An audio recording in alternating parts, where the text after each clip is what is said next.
हम देखेंगे इस एक्सपेरिमेंट नंबर 9 के अंदर कि अलग अलग यू यानी कि ऑब्जेक्ट डिस्टेंस, वस्तु अंतर और अलग अलग वी यानी कि प्रतिबिंब अंतर के लिए हम फोकस दूरी कैसे ढूंढ सकते हैं।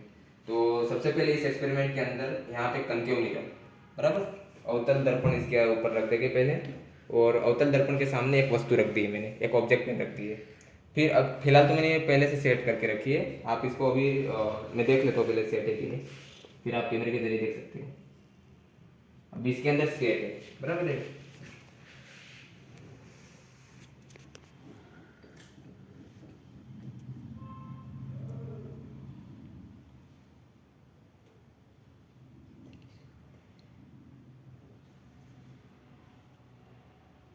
स्टॉप कर देना मुझे।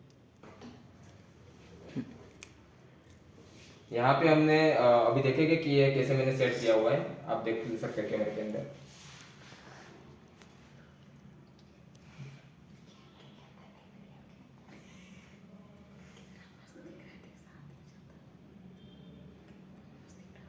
अभी हमने देखा कि ये दोनों पैरेलक्स एरर जो है साथ में ऐसे मूव हो रही है, बराबर।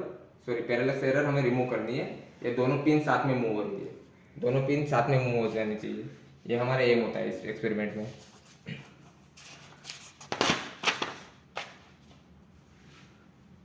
हो रही है साथ में मूव। अभी यहाँ पे जो भी डिस्टेंस आएगा ये हमारा डिस्टेंस बनेगा 2f, बराबर। ये एक चीज खास दिमाग में याद रखना है कि जब भी मिरर यूज कर रहे हो तो ये डिस्टेंस हमारा f नहीं पर 2f बनेगा, क्योंकि लेंस के केस में वो f होगा फोकस दूरी, वहां पे मैं आपको बताऊंगा। 2f यानी ये होगा अपना वक्रता त्रिज्या, बराबर, रेडियस, जो कर्वेचर की रेडियस होती है वो होगी यहाँ पे। अभी ये अप्रोक्सीमेट यहाँ पे 102 के अराउंड है, और इसके ऊपर एक स्केल दिया हुआ है, यहाँ पे देखो स्केल लगा एक ही जगह पे 50.9 है। तो ये जो डिफरेंस है लगभग ये 52 समथिंग है, बराबर, 52 सेंटीमीटर समथिंग। तो यहाँ पे हम लिखेंगे approximate focal length of the concave mirror 52 centimetre. Approximate focal length होती है, कई बार ये दे दी जाती है तो वो भी हम डायरेक्ट लिख सकते हैं, बराबर। गिवन फोकल लेंथ होती है वो भी लिख सकते हैं यहाँ पे। फिर लिखा है actual distance of the object from the mirror using index needle. अभी ये क्या होता है, ये जो एक्चुअल डिस्टेंस होता है, ये एक्चुअल डिस्टेंस होता है, ये जो मिरर होता है, तो मिरर हमेशा कर्व होता है, आप सबको पता है। तो साइड में से देखने पे कर्व दिखता है, पर ये जो उसके ऊपर वाला पोल का पॉइंट है, वहां से नीचे वाले पोल के बीच में जो अगर एक हॉरिजॉन्टल लाइन खींची जाए तो वहां पे बीचों बीच में मिडल से कर्व तक की जो डिस्टेंस होता है उसको हम इंडेक्स करेक्शन बोलते हैं। तो एक्चुअल डिस्टेंस पीछे से होता है टोटल, बराबर, और हम हर बार रीडिंग ले लेते हैं उसके मिडल पॉइंट से, क्योंकि यहाँ पे जो स्टैंड होता है, बराबर, उसका डिस्टेंस यहाँ से लिया गया रहता है इस पॉइंट से। ये जो लास्ट वाला पॉइंट है, बराबर, पोल का पॉइंट है उसका लास्ट वाला पॉइंट, वहां से हम इसमें रीडिंग नहीं ले पाते। एक्चुअल डिस्टेंस लास्ट पॉइंट से होता है मिरर के पीछे वाले हिस्से से।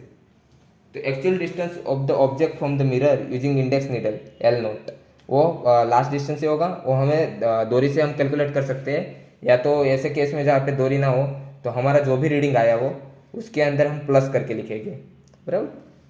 और एक चीज़ यहाँ पे याद रखना है कि इधर फोकल लेंथ ना, फोकल लेंथ हमें नापने के लिए बोला है, तो यहाँ पे 26 लिखेंगे ना कि 52।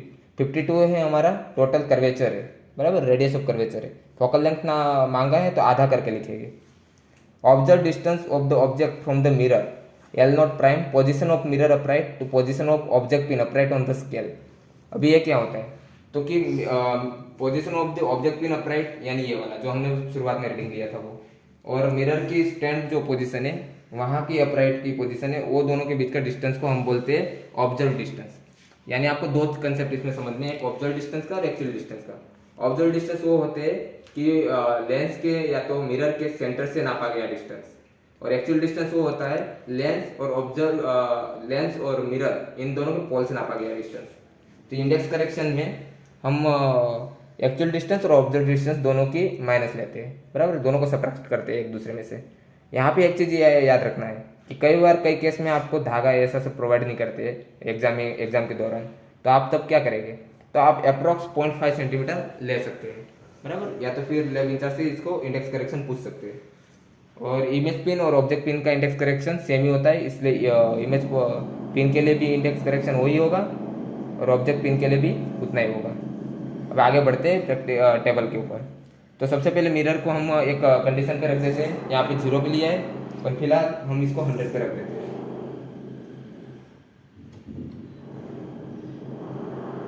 100 सेंटीमीटर पे रख देते हैं।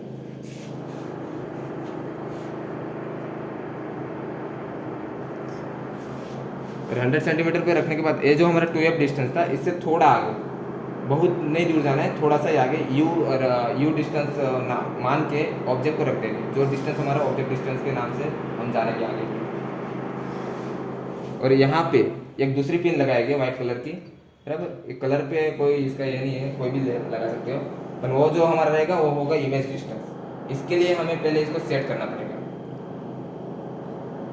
ऑब्जेक्ट एक बार लगाने के बाद उसे हमें हिलाना नहीं है, कोई भी डिस्टेंस रख सकते हो, पर इतना याद रखना है जो 2f आया है और इसका फोकस दूरी जहाँ पे होगा उन दोनों के बीच में ही रखना है, दूर नहीं रखना है, बराबर। हम फिलहाल अभी इधर ले रहे हैं। इसके लिए हमने अभी यहाँ पे एक u डिस्टेंस सेट कर दिया है, जो अप्रोक्सीमेट यहाँ पे मैंने 54.4 पे सेट किया हुआ है, और यहाँ पे 100 पे, यानी मिरर 100 पे, ऑब्जेक्ट 54.4 सेंटीमीटर पे। तो दोनों का डिफरेंस लगभग 45.6 अराउंड होगा, बराबर। तो 45.6 सेंटीमीटर हमारा u बन गया। तो इसको लिखना कैसे, मिरर में 100 लिख दिया हमने, यहाँ पे लिख दिया 100 इस जगह पे, फिर पोजीशन ऑफ ऑब्जेक्ट पिन में लिख दिया हमने 54.5। अब इमेज पिन का हम बताएंगे आपको। फिर ऑब्जर्व जो u डैश है, बराबर, ये m माइनस P1 होता है, यानी मिरर का और पोजीशन ऑफ ऑब्जेक्ट पिन का इन दोनों का डिफरेंस होता है।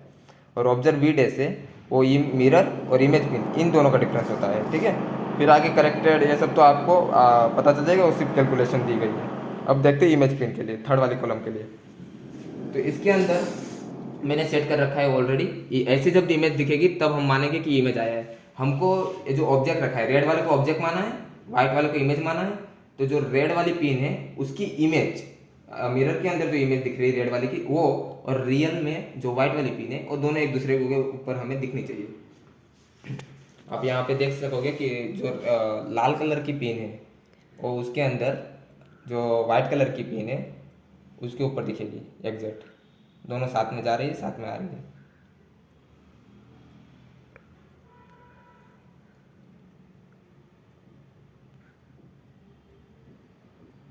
इसमें टोटल आपको 4 पिन दिखेगी, इसके अंदर।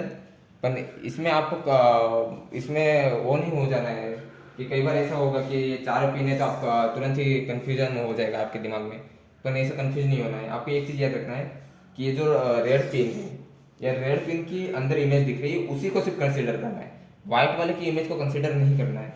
व्हाइट की इमेज जो अंदर दिख रही है उसको आपको नेगलेक्ट कर देना है, उसे भूलना है, बराबर। सिर्फ लाल वाली की पिन अंदर दिखेगी उसे, और बाहर में एक्चुअल में हमें व्हाइट वाली, यानी बाहर व्हाइट दिखेगी और अंदर लाल।